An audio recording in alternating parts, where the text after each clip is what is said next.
Makaba kanilma kana kullu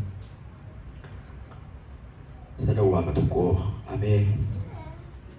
Waaqayyo guyyaa irraati guyyaa ayyaana cuuphaa Yesuus Kiristoos ittiin hunda keenya bagattiin nu ga'e sagalee kootiin nu miidiyaadhaaf hin ta'u yoo ammuma ta'e muraasa sa'aatii namumaas jiru duwwaadhaaf situ ta'ee gaariidha. Riikardii ta'uunsaa Waaqayyo abbaan keenyaa waggaa waggaadhaan marsee kan bara kanaa akka biyyaatti 2018 akka Ameerikaanitti kan 2026 cuuphaa gooftaa keenyaa Yesuus Kiristoosiin hunda keenyatti nu ga'e. Ayyaanni cuuphaa kuni maal fakkaataa? Bu'aan kiristaanaadhaa qabuu fi hiikni kiristaanaadhaa qabu maayinni kitaaboleen qulqullootaa maal jedhanii waa'ee Yesuus Kiristoos nutti buusa jedhu gabaabinaan ammumaa Waaqayyo nu ibsee waliin yaadannaa.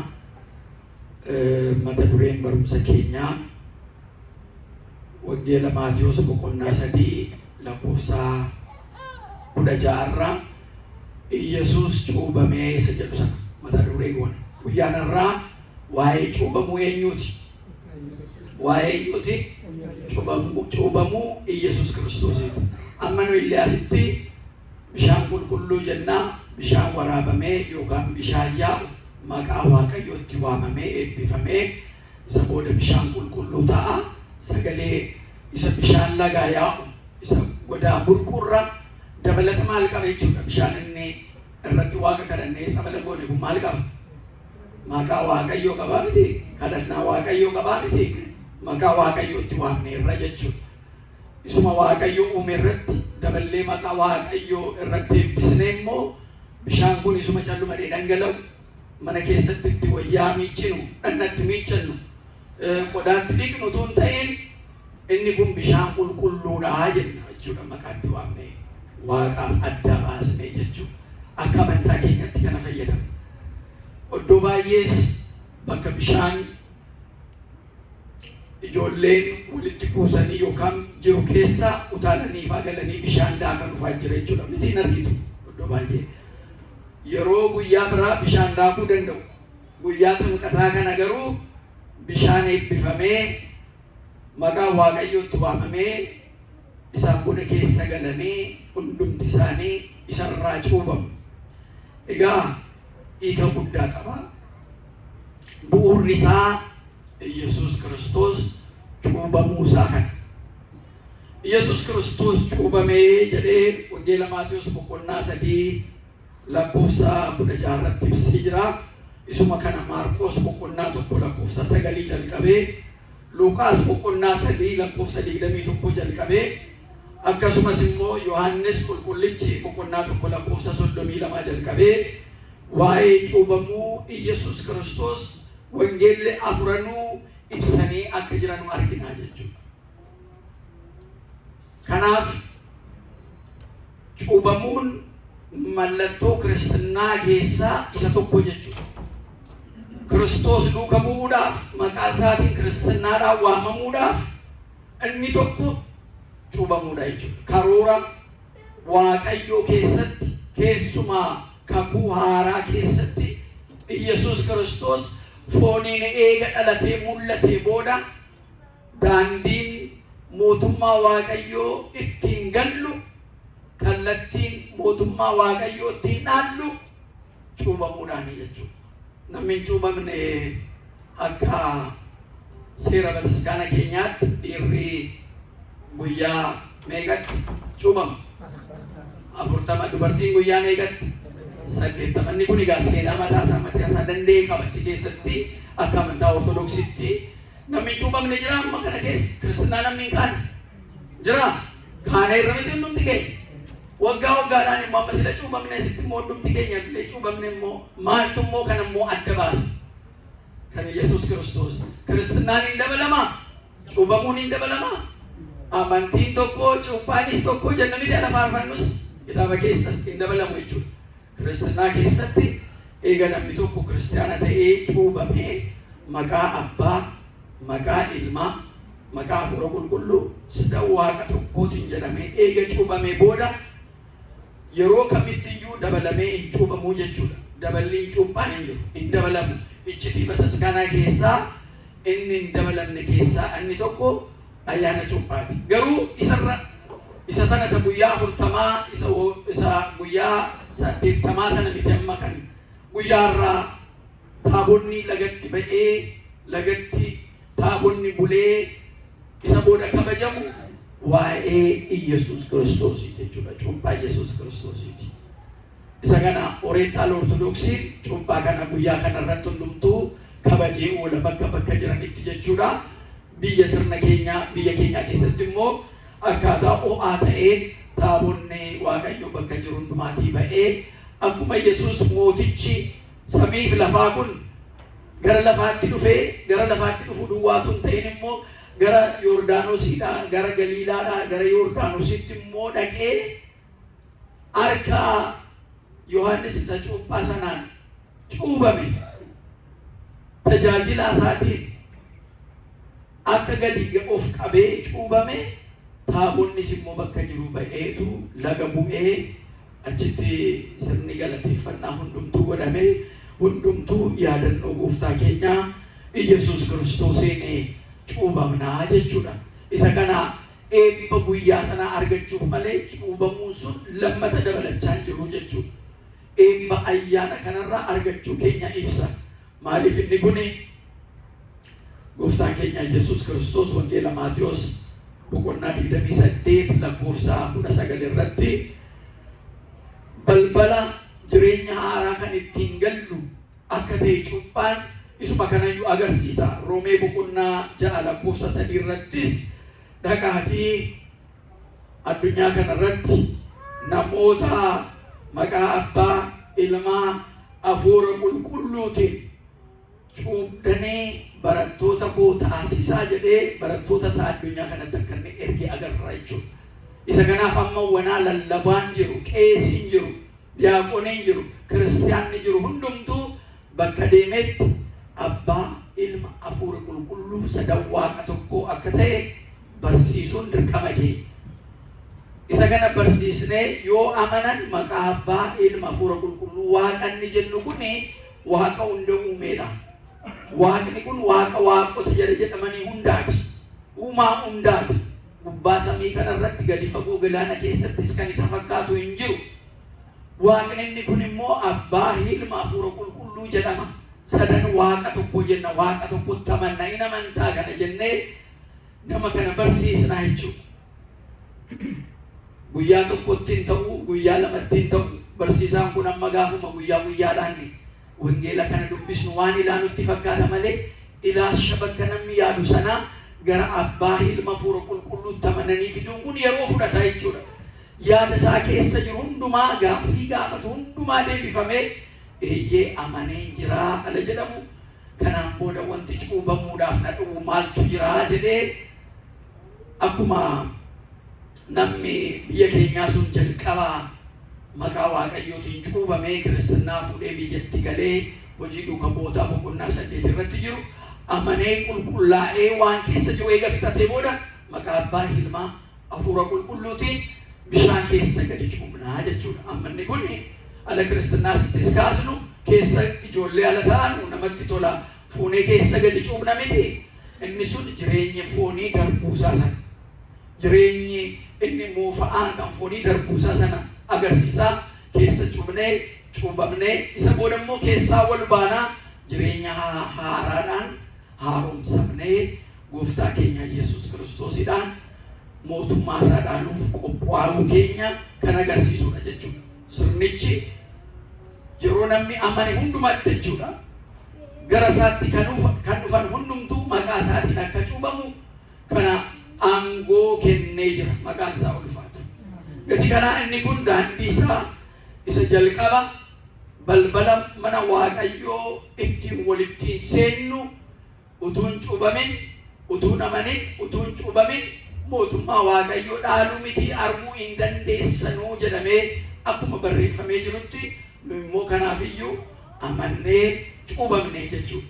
Egaa tokko gaaffii baay'eetu ka'a. Namni amanuun dursa moo cuubamuun dursa faa kan jedhu gaaffiin baay'een hin ka'a. Kiristinnaan ala dhufe namni akkuma umurii isaa danda'e amma dhaga'u maatii wajjin waliin amana. In barsiisamaa abbaan haati ijoolleen dhaga'uu danda'an hundumtu waliin dhaga'aniitu ala amanan waliin cuubamu jechuudha. Daa'imni ala jedhamu kophaatti ala inni guddatu dhageessisnee isa cuubna jedhanii dhiisne amantii keenyan barsiifannaa itti himnaa nu duukaa cuubamu jedhanii duukaa cuubuu jechuudha. Maatiidhuma akka jiru jechuudha. Kiristinnaa kanaan babal'atee isarratti immoo amma bakka lamatti addunyaan inni kaan lakkii namni alumayyuu amanuyyuu cuubamuu qaba malee ijoollummaadhaan yoo cuubamee inni namanne maal ta'aa faayidaa hin qabu kan jedhan jiru. Inni kun kan keenya miti. Doktiriinii kan biraati jechuudha. Kan keenya garuu amantaan abbaaf haati amma amananitti ijoollee isaanii karaarra deemsifatuuti jara amananirraa kan dhalate gatii ta'eedhaa fi jaris ijoollummaadhumaan cuubamanii amantaa isaanii barachaa deemuu danda'u. Kan waa tokko beeku jedhamanu seerumaanuu nama guutuu kan jedhamanii kontiraatallee agriimentii adda addaallee gochuu danda'an waggaa 18 akka guutaniidhaan garuu isaan asitti yooduuti jala fudhate addunyaa kanarraa yooduudhaan boqotan namni hin cuubamne namni namanne hin cuubamne mootummaa godhaaluu hin danda'u gatii jedhuudhaa fi mootummaa waaqayyootu hundaaniin akka nafne amantii maatiin qabu sanaan immoo ijoolleenis immoo ittiin cuubamanii maatii sanarraa amantaa barachaa deemuu jechuudha. Egaa inni kun akkaataa cuuphaan maal akka ta'e akkamitti akka jalqabame Yesuus Kiristoos iyyuu jalqabee kun karaa isa haaraati jedhee harka isaa tajaajilaa isaa Yohaannisiitiin cuubame Yesuus Kiristoos. Eega cuubamee booda nuunis immoo dhaqaatii amma daangaa daarii addunyaa kanaatti barsiisaa abbaa ilma hafuura qulqulluudhaan cuubaatii barattoota koo taasisaa nuun jedhee jira jechuudha. Kanaaf bakka deemne hundumatti wangeela abdii namaa kennu, lubbuu namaa kennu, obsa namaa kennu, gammachuu namaa kennu, isan balbala waaqayyootti wal nama geessu kanaan cuubnaa jechuudha. Kanaan cuubamnee nu hundumti keenya isa kana amannee amansiisnee mootummaa waaqayyootti dhaaluuf deemnaa jechuudha. Egaa maatiiwwan waaqayyoo wangeela Maatiyoos irratti deemitii saba hundumaa barattoota koo godhii jedhee barattoota isaatiin tokkoon kan inni itti hime wangeela Maatiyoos boqonnaa 28 lakkoofsa 11 irratti isa jiru hundumti keenya ammaarraatti nu boodas kan dhufu dhaloonni dhufus immoo isuma kana dabarsaa akka deemu ittiin arginaa jechuudha. Akkasumas kana duwwaa miti hojii ergamootaa boqonnaa 22 lakkoofsa 16 irrattis waa'ee cuuphaa maal akka ta'e inni kunis fakkeenya akkamii akka qabu Yesuus Kiristoos wajjin fakkaachuu keenyaa jedha. Ala bishaan keessatti gadi cuubamnu isaa wajjin du'uu keenyaa agarsiisa. Bishaan keessaa immoo ala wal baanu isaa wajjin du'a moonee mo'achuu keenya agarsiisaa jedha. Inni kunis mallattoo du'a mo'anii jiraachuu, mallattoo jireenya bara baraa ittiin argannu akka ta'e hundumti keenya isa kana hubannaa jechuudha. Egaa inni kun kiristinnaa keessatti Roomee boqonnaa 6 lakkoofsa 4 irrattis akkasuma qulqulluun Phaawulosis kan caqasee jiru. Nu mana kana keessa kan jirru, mana amantii kana keessa kan jirru hundumti keenya kana amanneedha. Inni kun immoo utubaa amantaa 5 keessaa isa tokko ta'eedha. Utubaan amantaa 5 ortodoksiin qabdu keessaa inni cuuphaan iccitii jedhamee iyyuu himama jechuudha. Iccitii jedhamee nama ittaane, nama as dhufe, nama amanutti kan himamu keessaa inni tokko iccitii cuuphaati jechuudha. Iccitii jechuun isa kaaniif akka dhageenyetu hin ta'in iccitii Sillaasee, iccitii tokkummaa sadummaa isa jennu sana Sillaasee, iccitii nama ta'umsaa, iccitii du'aa ka'umsaa inni kun kan gooftaadha. Nu immoo gara iccitii isa samii kanatti kan ittiin deemnu iccitii cuuphaan kun iccitii keessaa isa tokko ta'uusaa isa kana barannaa jechuudha.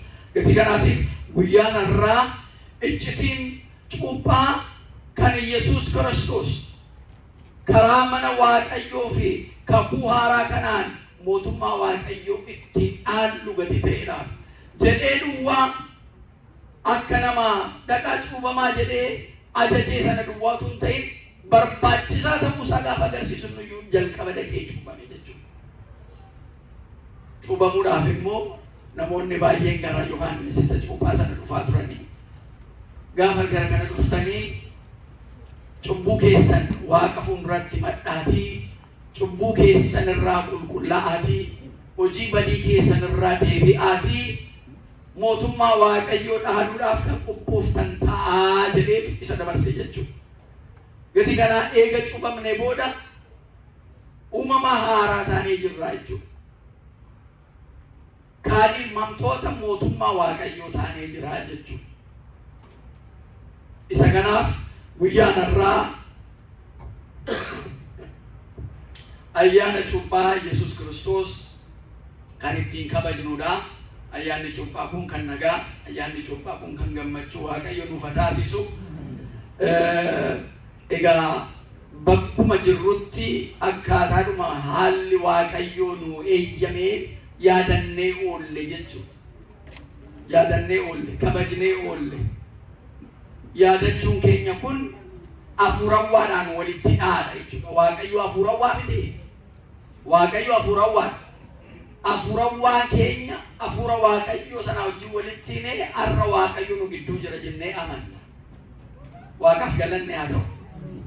Sirna amantaa keenyaa keessatti immoo akkaataa silaa ta'ee itti kabajnu taabonni keenya ba'ee ulfina argatee gidduu keenya marsee eebba argannee halkan isaa akka Yesuus Kiristoos galgalaan karaa Yordaanositti akka inni deeme taabonnis Yordaanosiin naqee bishaanuma marsee achi bulee halkan qiddaasee sirna qulqulleessaan godhamee isa booda immoo kan qorrobu hundumtuu qorrobee kan achitti argamu isa booda eebba argatee gara manaatti Ililshaa biyya isaatti bataskaana isaatti taabonni deebi'a. Garuu asitti akka haalli nuu ta'etti kabajna. Biyya keenya keessatti yeroo ammaa kana yeroo ximqataa kana jechuudha. Qeesiin hin argamu. Adaraa qeesiinuma taabota baasullee nuu barbaadaa jedhama baadiyyaa keessatti. Yaadattu yoo ta'e. Waggaatti illee ximqataaf taabonni hin baaneefaa jira bataskaanni baadiyyaa keessaa cufame. Uummanni waan godhu dhabee galii suphee caccabaan kana beektu miti. Galii waan ixaana taasisu kan hin qabaanne maqdasa galuu hin danda'u, qeesiin hin jiru.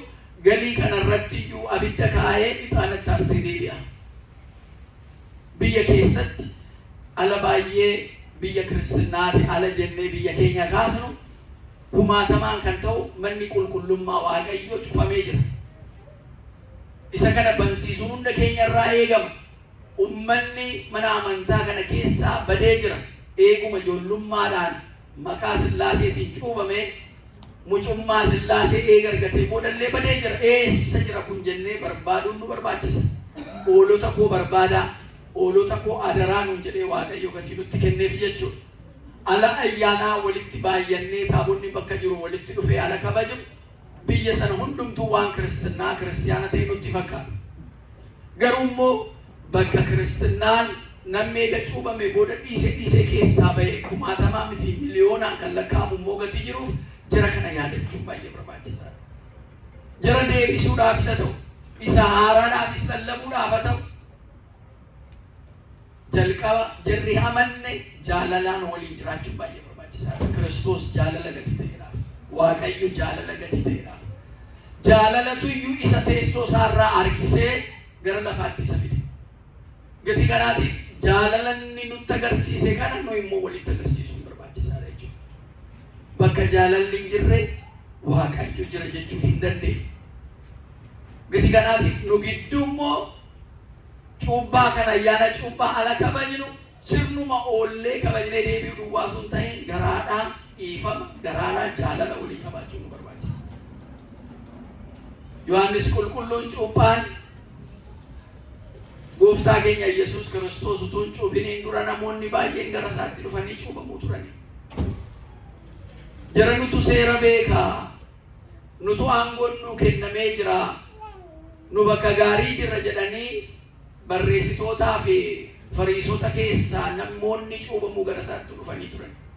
Argeetu isinis kana dhageessanii dhugaa cuuphamuu dhuftanii hojii hamaa utuu hojjettanii awwaala irra keessa isaa bareechitu keessi isaa tortoraa hojiin keessan akka awwaala kanaa nama fuuldureetti kabajaaf jettanii wanti isin hojjettanu kabaja keessan isinitti tooruudhaaf wanti isin hojjettanu waan baay'eedha. Keessi keessan garuu akka awwaalichaa tortoraa waan tortoraa keessa jira. Kanarraa yoon deebine jirmaa jalaa kunoo qottoon taa'ee jira. Firee gaarii yoo kennu dhabaattan baasu yoo dhabaattan kutamtaniitu gara abidda kanaatti gadi darbatamtu. Mukni firee gaarii hin kennine murameetu gara abidda kanaatti gatama. Kanaafuu dafaatii qalbii jijjiirradhaa itti jedheetu jara cuubaa ture jechuudha. Kanaan booda Yesuus Kiristoos gaafa dhufu nu haa beekuu እግዚአብሔር oolaan Waaqayyoo inni addunyaa kana tumamessa oolaa ta'ee dhiiga isaatiin wareegama isaatiin cubbuu addunyaa kanaa fageessu kun oolaan Waaqayyoo dhufaa jira jedheetu gara Yesuus Kiristoositti agarsiisaa ture jechuudha. Yogguu kana gammadee gara Yesuus Kiristoositti agarsiisaa kunoo tilaa oolaan Waaqayyoo inni addunyaan dhiiga isaatiin ittiin qulqullaa'u kunoo dhufaa jira jedheetu uummatatti agarsiise. Uummanni galagalanii gaafa laalan Yesuus Kiristoos Yordaanositti cuubamuudhaaf dhufaa jira. Yohaannis inni sila uummata cuubuyyuu gad of qabee cuubamuudhaaf gaafa inni jedhu lakki kun immaan ta'uu anu cuubamuun dhufeef jedheen Yesuus Kiristoos kun immaa akkamitti ta'a. Anu uummata kootti maa kanan ture koo gadi jedhee kophee caammaa isaarraallee hiikuu kan hin dandeenye aangoo sanallee kan hin qaban ana caalaa kan ulfaate anaan dursee kan ture anaan dabarsees kan jiraatu samiirraa kan dhufe gara samiitti kan isa malee kan wal ba'e kan hin jirre kana caalaa ulfaatee jira jedhee namni dhugaa ba'aa dhufe an waa'ee koo miti kan hin haasaa dhufe kabaja kootiin miti kan hin dhufe. Kanaafuu ammas uummata kana keessatti situ kabajamuu qaba an sin cuubu sinin cuubamuu qaba jedheen amma naa dhiisisa kana jedheen Yesuus Kiristoos ani sarka keetiin cuubamuu qaba naa dhiisi jedheetu harkaayyoo tajaajilaa isaa Yohaannisiin gooftaan keenya Yesuus Kiristoos Yordaanositti cuubame.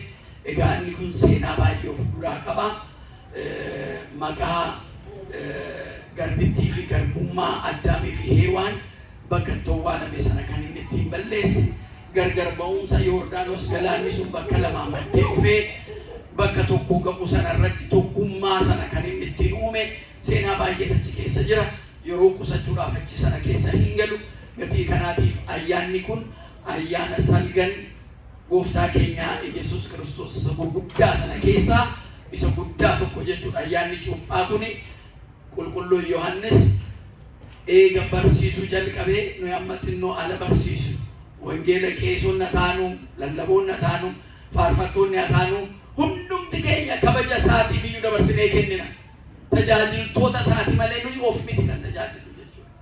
Kan waamee as nu dhaabe beekumsa keenya miti maatii keenya irraa waan haallee miti filatamnee miti maal taanee miti kun isa mul'isuudhaaf inni akkam kabajamaa ulfaataa akka ta'e Waaqayyoon jaalallanni nuu qabu ilma isaa tokkicha manni nuu ergitu akkaataa inni nu jaallate agarsiisuudhaaf iyyuu asitti walitti qabamnee jirra maatiiwwan Waaqayyoo. Mana keessanitti hundumti keessan ulfaattota bakka hojii keessanitti hundumtuu ulfaattota kabaja qabdu mana Waaqayyoo ala dhuftanu hundumti keessan kan barsiistan aangoo gurguddaa kan qabdan waan gurguddaa kan gaggeessitan as gaafa dhuftanu garuu akka ijoollee Waaqayyoo hundumtuu walqixa taa'ee hundumtuu walqixa galateeffatee kun mana Waaqayyoo asitti kan ulfaachuu qabu eenyu gati ta'eef mana eenyu gati ta'eef mana Waaqayyoo gati ta'eef jechuudha. Kanaaf yeroo hundumaa qorummaan illee yoo dhufu yeroo hundumaa amantaa keenyaa raasamuun illee yoo dhufe isa fannifame isa nu jedhee samii irraa bu'ee harka tajaajilaa isaa irratti cuubame sana kisoomina isaa sana laallee cimuun nu barbaachisa maatiiwwan Waaqayyoo. Jabaachuun nu barbaachisa ijoollee Waaqayyoo. Kana yoo goone ganaadha amma Rabbi nuu jedhetti waggaa 10 waggaa 20 waggaa 40 waggaa 50 jennaa isa keessaa muma Waaqayyo nuu kenne inni gara Waaqayyootti deemaa isa ijoolleen immoo jirri dhalatte immoo dhaalaa fuudhaa dhuma deemti jechuudha. Isa kana kan walitti daddabarsinu apoostolii kireedinni nu jennu abaabilee keenya jara duraan Yesuus Kiristoos irraa arganii baratanirraa amma keenya amma sitti ga'ee jira jechuudha. Amma sitti ga'ee jira. allubummaan koo calluma jedhee lafumaan burqee kan dhufee miti. Phaaphaasonni yeroo sanaa jalqabanii aangoo lubummaa kennaa dhufan. Ana biras immoo phaaphaasonni alanaa kennan, diyaaqoniidhaaf ala diyaaqonii kennan, darbee ammas immoo gara fuulduraatti deema jechuudha. Inni kun succession yookaan walirkaa fudhanii guddina Waaqayyoo, waaqummaasaa, amalamummaa Waaqayyoo isa uumamee hin quufne sana kan ittiin himnuudha. Ana baay'ee mana Waaqayyoo keessatti utuu qeesii jajnu, utuu phaaphaasii jajnu, daqiiqaa keenya meeqa fudhannee utuu wal jajnu abaluu kana godhanii jennee utuu waa'ee namaa haasofnu waa'ee Waaqayyoo inaasa'in yeroo gubnee waa'ee Waaqayyoo daqiiqaa 5 daqiiqaa 10 caalaayyuu inaasofnu. Manni kiristaanaa Fayyisaa Addunyaa garuu na ajaa'iba dhugaa ta'uudha. Yeroon jirtu hundumtuu waa'ee Waaqayyoo taasisaa. Nama sitti wal ba'u daqiiqaa jalqabe kaasee kan faarsinu kan maal jennu hin jiru Waaqatu faarsama jechuudha. Kanas ta'uu qaba mootii.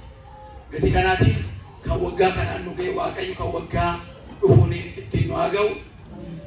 Kan egaa seenaan cuuphaa Yesuus Kiristoos baay'ee utuu ta'ee jiru sa'aatiin nu daangessaa isa baranne laphee keenya irratti bulshee firee 30, 60 fi 100 baasnee akka jiraannu Waaqayyo nu haa gargaaru.